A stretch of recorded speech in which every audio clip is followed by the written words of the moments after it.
दोस्तों, क्या आपने कभी सोचा है कि अगर भारत आज फिर से पोखरण जैसा अणुपरीक्षण करे तो क्या होगा? कौन से देश सपोर्ट करेंगे और कौन से विरुद्ध? और असली सवाल है, क्या भारत को इसकी ज़रूरत भी है? हाल ही में डोनाल्ड ट्रंप के एक बयान ने पूरी दुनिया की नींद उड़ा दी। उन्होंने कहा कि पाकिस्तान, चीन और रूस गुप्त रूप से परमाणु परीक्षण कर रहे हैं। और बस फिर क्या था?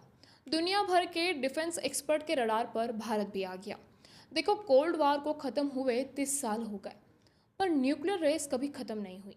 आज भी दुनिया के पास करीब 12,000 अणु हथियार हैं, जिनमें से सबसे ज़्यादा अमेरिका और रूस के पास है।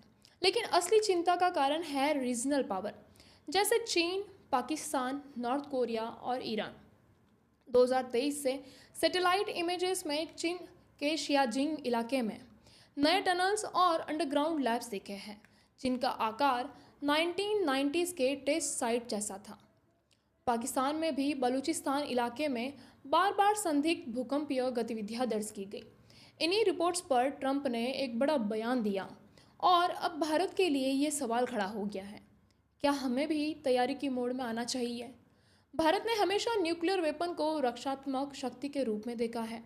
हमारे पास नो फर्स्ट यूज पॉलिसी, पहले हमला नहीं, यानी हम किसी पर पहले ही हमला नहीं करेंगे, लेकिन अगर कोई हमें अटैक करे तो जवाब भयंकर होगा।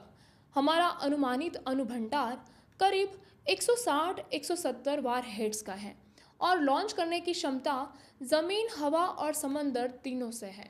यानी हम उन चुनिंदा देशों में से एक हैं जिनके पास न्यूक्लियर ट्रायड है। आईएनएस अरिहंत पनडुब्बी, अग्निवीर मिसाइल और मिराज 2000 जेट्स, ये सब हमारे डिटरेंस के सिस्टम का हिस्सा है। लेकिन बड़ा सवाल ये है, आखिर बार हमने 1998 में टेस्ट किया था।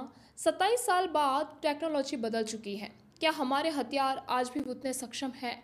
यही बात कई रणनीतिक विशेषज्ञों को परेशान करती है। अब आते हैं सबसे दिलचस्प हिस्से पर। पाकिस्तान के हालिया भूकंप सितंबर से अक्टूबर 2025 के बीच बलूचिस्तान और अफगान बॉर्डर पर कई छोटे छोटे झटके महसूस हुए।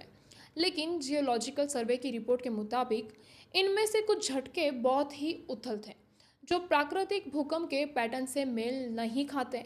यानी ये किसी अंडरग्राउंड विस्फोट का नतीजा भी हो सकता है। इसके अलावा सैटेलाइट तस्वीरों में कुछ मिलिट्री जोन में नई निर्माण गतिविधि दिखी है, बिल्कुल वैसे ही जैसे भारत के पोखरण या चीन के लोपोनूर टेस्ट साइट पर दिखी थी। अब सवाल उठता है, क्या यह पाकिस्तान का मिनी न्यूक्लियर टेस्ट था? और अगर हाँ, तो क्या भारत को इसे अनदेखा करना चाहिए? ऑपरेशन सिंदूर जो हाल ही में भारत ने शुरू किया, वो सिर्फ बॉर्डर एक्सरसाइज नहीं थी। इसका रणनीतिक टाइमिंग बहुत सोच समझकर चुना गया था। जैसे ही पाकिस्तान में संदिग्ध गतिविधियां शुरू हुई, भारत ने एक विशाल मिलिट्री प्रिपेयर्डनेस ड्रिल लॉन्च की। इसी दौरान इसरो ने एक ड्यूअल यूज सैटेलाइट कक्षा में भेजी, जो निगरानी और जानकारी जुटाने में दोनों में ही काम कर सकती है। इससे कई विश्लेषकों का मानना है कि भारत गुप्त रूप से पूरी स्थिति पर नज़र रख रहा है। अगर भारत आज फिर से परमाणु परीक्षण करता है तो उसके 3 बड़े जियोपॉलिटिकल नतीजे होंगे। फर्स्ट, वैश्विक प्रतिक्रिया।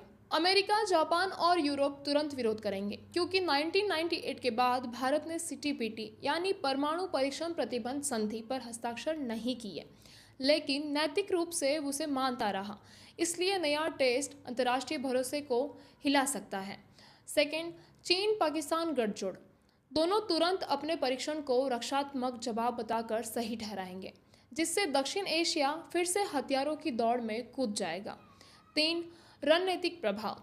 अगर भारत सफलतापूर्वक परीक्षण करता है तो हमारे हथियारों की विश्वसनीयता और डिटरेंस पावर दोनों बढ़ेगी, जो चीन जैसे पड़ोसी देश के लिए एक बड़ा संदेश होगा। रक्षा विशेषज्ञ अजय शुक्ला कहते हैं, भारत को अभी परीक्षण की नहीं, आधुनिकीकरण की जरूरत है।